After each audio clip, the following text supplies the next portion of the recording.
हमारे जीवन में अक्सर विपरीत परिस्थितियाँ, प्रतिकूल परिस्थितियाँ आती ही है। हम लोगों को ऐसा लगता है कि ये विपरीत परिस्थितियाँ हमें विनाश करने के लिए आई है, हमें विध्वंस करने के लिए आई है। परंतु राष्ट्रकवि श्री रामधारी सिद्ध दिनकर जी ने अपने महान खंडकाव्य रश्मि रथी में इसे बड़े ही अलौकिक तरीके से चित्रित किया है कि विपत्तियां वस्तुतः आपके लिए सकारात्मक भी हो सकती है यदि आपके अंदर आचरण और सोच दृढ़ हो, आपके अंदर आत्मविश्वास की लहर और मुसीबतों से लड़ने का जुनून हो। दिनकर जी ने इसे बहुत ही अच्छे तरीके से वर्णन किया है। पांडवों का अज्ञातवास पूरा हो चुका है, सभी शर्तें पूरी हो चुकी है और पांडव न्यायोचित तरीके से कौरव से आधा राज मांगते हैं। तमाम कोशिशों के बाद भी पांडव इसे सिरे से खारिज कर देते हैं और कहते हैं नहीं देंगे। परंतु जो सृजनशील चित्त के होते हैं, भले ही उन पर तमाम आपत्तियां विपत्तियां आ जाए, फिर भी अंतिम प्रयास करने की इच्छा होती ही है। वे शांति की गुहार लगाते ही हैं। ये देखिए कितना अद्भुत, कितना अलौकिक है जो जगत का दाता है, और अगर दाता के प्रति पूर्ण निष्ठा और प्रेम से भरे हुए हैं तो जगत का जगदीश्वर ही आपके लिए दूत बन जाते हैं। लीला पुरुषोत्तम भगवान श्री कृष्ण पांडवों की तरफ से शांति दूत बनकर हस्तिनापुर जाते हैं। उसके पहले की जो पृष्ठभूमि है उसे राष्ट्रकवि श्री रामधारी सिद्ध दिनकर जी ने बड़े ही अलौकिक तरीके से, बड़े ही अद्भुत तरीके से वर्णन किया है। वो कहते हैं, हो गया पूर्ण अज्ञातवास, पांडव लौटे वन से साहस, पावक में कनक सदृश तपकर वीरत्व लिए कुछ और प्रखर, नस नस में तेज प्रवाह लिए कुछ और नया उत्साह लिए। सच है विपत्ति जब आती है कायर को ही दहलाती है, सुरमा नहीं विचलित होते क्षण एक नहीं धीरज खोते। कहते हैं कि जब भी विपत्तियां आती है तो वो कायर को ही दहलाती है, जो वीर पुरुष हैं उसे विचलित नहीं करते। तो वीर पुरुष क्या करते हैं, आगे कहते हैं, विघ्नों को गले लगाते हैं, कांटों में राह बनाते हैं, मुख से न कभी उफ कहते हैं, संकट का चरण न गहते हैं, जो आ पड़ता सब सहते हैं, उद्योग निरत नित रहते हैं। वे कहते हैं कि वे क्या करते हैं, कांटों में राह बनाते हैं, संकट का चरण, संकट देखकर घबराते नहीं हैं, उनके अधीन नहीं होते, बल्कि उद्योग निरत रहते हैं, कार्यशील रहते हैं।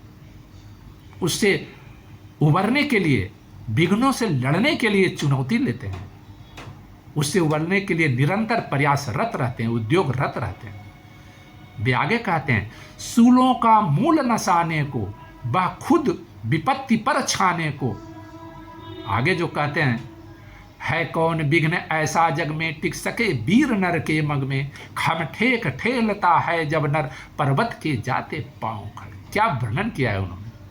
मानव जब जोर लगाता है पत्थर पानी बन जाता है, गुण बड़े एक से एक प्रखर हैं छिपे मानवों के भीतर, मेहंदी में जैसे लाली हो वर्तिका बीच उजियाली हो, बत्ती जो नहीं जलाता है रोशनी नहीं बह पाता है।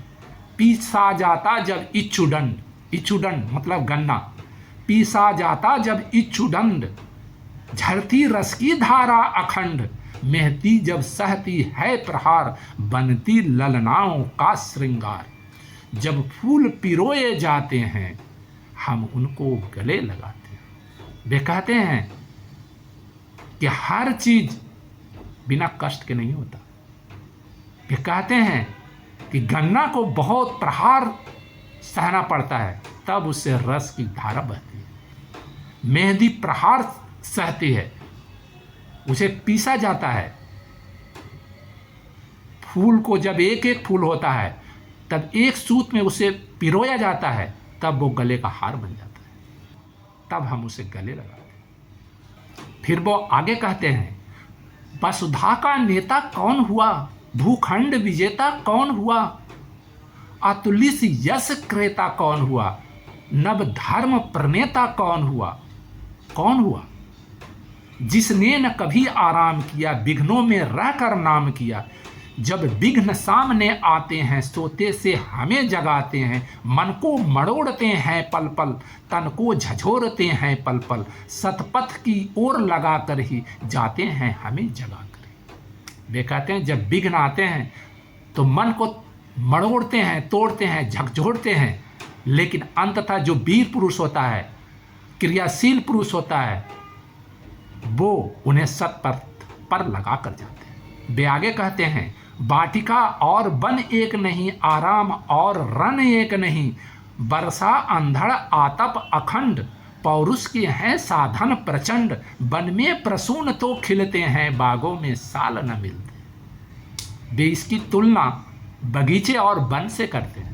वो तुलनात्मक अध्ययन करते हुए वे कहते हैं कि वन में फूल तो मिल जाते हैं जो वाटिका में भी होते हैं, लेकिन वन में साल के वृक्ष मिल जाते हैं जो उड़े ऊंचे लंबे होते हैं, लेकिन वाटिका में वो वृक्ष नहीं मिलते, बगीचे में वो वृक्ष नहीं मिलते। आगे वो कहते हैं क्या, कंकड़ियां जिसकी सेज सुथर, कंकड़ पत्थर जिसका सेज है, कंकड़ियां जिसकी सेज सुधर, छाया देता केवल अंबर, विपदाएं दूध पिलाती है, लोरी आंधियां सुनाती है, जो लाछा ग्रह में जलते हैं वे ही सुरमा निकलते हैं।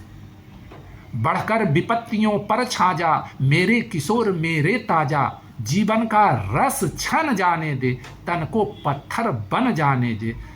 तू स्वयं तेज भयकारी है, क्या कर सकती चिनगारी है।